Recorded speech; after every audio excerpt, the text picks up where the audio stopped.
Okay, ready? Yeah, okay. It was Christmas Eve at last. Every minute felt like an hour. Every hour felt like a year. How could horrid Henry live until Christmas morning when he could get his hands on all his loot? Mum and Dad were baking frantically in the kitchen. Perfect Peter sat by the twinkling Christmas tree, scratching out Silent Night over and over again on his cello. Can't you play something else? Snapped Henry. No, said Peter, sawing away. This is the only Christmas carol I know. You can move if you don't like it. You move, said Henry. Peter ignored him. Silent night, screeched the cello. Ah! Horrid Henry lay on the sofa with his fingers in his ears, double-checking his choices from Troy Heaven catalogue. Big red X's appeared on every page. To help you-know-who remember all the toys he absolutely had to have. Oh, please let everything he wanted leap from its pages into Santa's sack. After all, what could be better than looking at a huge glittering stack of presents on Christmas morning and knowing that they were all for you? Oh, please let this be the year when he finally got what he wanted. His letter to Father Christmas couldn't have been clearer. Dear Father Christmas, I want loads and loads and loads of cash to make up for the puny amount you put in my stocking last year. And a Robomatic Supersonic Space Howler Deluxe Plus attachments would be a great advantage too. I have asked for this before, you know. And the Terminator Gladiator fighting kit. I need lots more Dayglow slime and comics and Mutant Max poster and the new Zapatron Hip Hop Dinosaur. This is your last chance, Henry. P.S. Satsumas are not presents. P.P.S. Peter asked me to tell you to give me all his presents as he doesn't want any. Now, how hard could it be for Father Christmas to get this right? He'd asked for the Space Howler last year, and it never arrived. Instead, Henry got vests, and handkerchiefs, and books, and clothes, and jigsaw puzzle, and a skipping rope, and a tiny super soaker instead of the mega-sized one he specified. Yuck! Father Christmas obviously needed Henry's help. Father Christmas is getting old and doddery, thought Henry. Maybe he hasn't got my letters. Maybe he's lost his reading glasses. Or, what a horrible thought, maybe he was delivering Henry's presents by mistake to another Henry. Some yucky, undeserving Henry was probably right now, this minute, playing with Henry's Terminator Gladiator sword, shield, axe and trident, and enjoying his intergalactic samurai gorillas. It was so unfair. And then suddenly Henry had a brilliant, spectacular idea. Why had he never thought of this before? All his present problems would be over. Presents were far too important to leave to Father Christmas, since he couldn't be trusted to bring the right gifts. Horrid Henry had no choice. He would have to ambush Father Christmas. Yes! He'd hold Father Christmas hostage with his goose shooter while he rummaged in his present sack for all the loot he was owed. Maybe Henry would keep the lot. Now that would be fair. Let's see, thought Horrid Henry. Father Christmas would be bound to be a slippery character, so he'd need to booby-trap his bedroom. Now, when you-know-who sneaked in to fill his stocking at the end of the bed, Henry could leap up and nab him. Father Christmas had a lot of explaining to do for all those years of stockings filled with satsumas and walnuts instead of chocolates and hard cash. So who best to capture him? Henry considered. a bucket of water above the door, a skipping rope stretched tight across the entrance, guaranteed to trip up intruders, a web of string crisscrossed from the bedpost to the door and threaded with bells to ensnare nighttime visitors, and let's not forget strategically scattered whoopee cushions. Yeah. His plan was foolproof. Loot, here I come, thought Horrid Henry. Horrid Henry sat up in bed, his goo shooter aimed at the half-open door, where a bucket balanced. All his traps were laid. No one was getting in without Henry knowing about it. Any minute now he'd catch Father Christmas and make him pay up. Henry waited and waited and waited. His eyes started to feel heavy, and he closed them for a moment. There was a rustling at Henry's door. Oh my God, this was it. Henry lay down and pretended to be asleep. Creak, creak.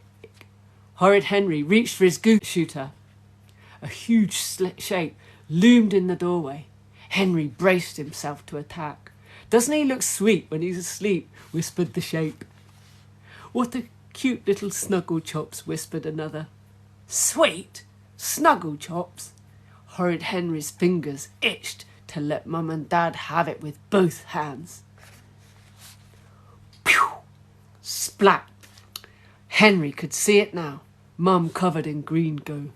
Dad covered in green goo. Mum and Dad snatching the goo shooter and wrecking all his plans and throwing out all his presents and banning him from TV forever. His fingers felt a little less itchy. Henry lowered his goo shooter. The bucket of water wobbled above the door. Yoicks! What if Mum and Dad stepped into his Santa trap? All his hard work ruined. I'm awake, snarled Henry. The shape snapped back. The water stopped wobbling. Go to sleep, hissed Mum. Go to sleep, hissed Dad. What are you doing here? Demanded Henry. Checking on you, said Mum. Now go to sleep or Father Christmas will never come. He'd better, thought Henry. Horrid Henry woke with a jolt. He'd fallen asleep. Now, how could he? Panting and gasping, Henry switched on the light. Whew. His traps were still intact. His stocking was empty. Father Christmas hadn't been yet. Whoa, that was lucky. That was incredibly lucky. Henry lay back, his heart pounding. And then Horrid Henry had a horrible thought.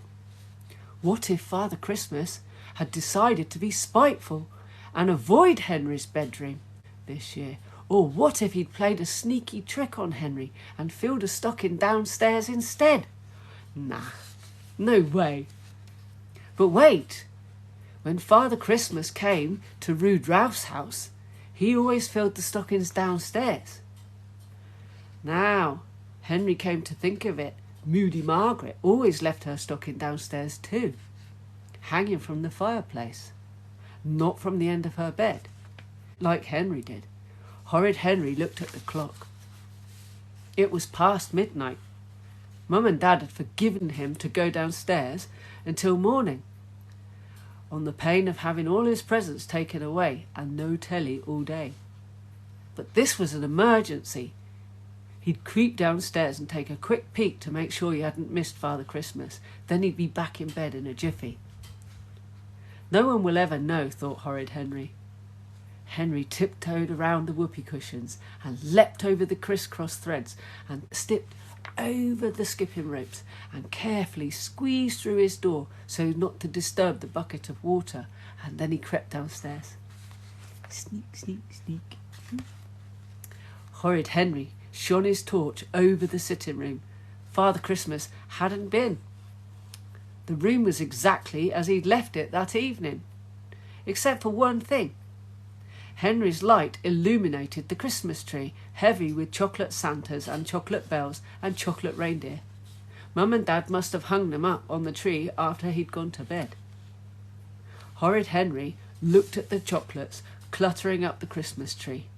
Shame, thought Horrid Henry, the way those chocolates spoil the view of all those lovely decorations. You could barely see the baubles and tinsel he and Peter had worked so hard on. "Hi, Henry," said the chocolate Santas. "Don't you want to eat us?" "Go on, Henry," said the chocolate bells. "You know you want to."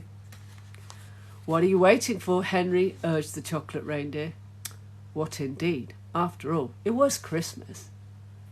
Henry took a chocolate Santa, or 3, from the side, and then another 2 from the back. Boy, that was great chocolate, he thought, stuffing them into his mouth. Whoops, now the chocolate Santas looked a little unbalanced. Better take a few from the front, and from the other side, to even it up, thought Henry. Then no one will notice there are a few chocolates missing. Henry gobbled and gorged and guzzled. Wow, those chocolates were yummy. The tree looks a bit bare, thought Henry a little bit later. Mum had such eagle eyes, she might notice a few missing. Well, all of the chocolates were missing. He'd better hide all those gaps with a few extra baubles, and while he was improving the tree, he could swap that stupid fairy for Terminator Gladiator. Henry piled extra decorations onto the branches. Soon the Christmas tree was so covered in baubles and tinsel there was barely a hint of green. No one would notice the missing chocolates. And then Henry stood on a chair, dumped the fairy, and standing on his tippy toes hung Terminator Gladiator at the top where he belonged. Perfect, thought Horrid Henry, jumping off the chair and stepping back to admire his work. Absolutely perfect. Thanks to me, this is going to be the best tree ever. Then there was a terrible cracking sound, then another, and then suddenly crash. Look, there he is putting the gladiator up there. Uh-oh. Warning. The Christmas tree toppled over. Horrid Henry's heart stopped. Upstairs, he could hear Mum and Dad stirring.